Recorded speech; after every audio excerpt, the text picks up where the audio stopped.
చిన్నగా తరుక్కున్న ఉల్లిపాయలను, పచ్చిమిరపకాయలు, కరివేపాకు వేసి ఆయిల్ బాగా ఫ్రై చేయనివ్వాలి. అందులోనే అల్లం వెల్లుల్లిపాయ పేస్ట్, పసుపు వేసుకుని బాగా పచ్చివాసన పోయే వరకు కలుపుకోవాలి. అందులోనే శుభ్రంగా కడిగి పెట్టుకున్న చికెన్ వేసుకుని సాల్ట్ కొద్దిగా వేస్తే త్వరగా మగ్గిపోతుంది. కొంచెం పెరిగేస్తే బాగా మెత్తగా ఉడుకుతుంది కాబట్టి పెరిగేసుకొని కొద్దిగా వాటర్ వేసుకొని బాగా ఉడకనివ్వాలి. ఆ ఉడికిన దాంట్లో మనము కొంచెం చిల్లీ పౌడర్, మనం కారానికి తగ్గట్టు వేసుకొని అది బాగా కలుపుకొని అందులోనే ధనియాల పౌడర్, జీలకర్ర పౌడర్ వేసి బాగా కలుపుకోవాలి. ఇవి బాగా కలుపుకున్న తర్వాత కొంచెం garam masala, black pepper powder వేసుకొని బాగా కలుపుకోవాలి.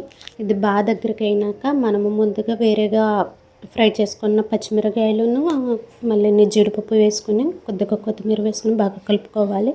ఇదేనండి fry piece chicken restaurant style.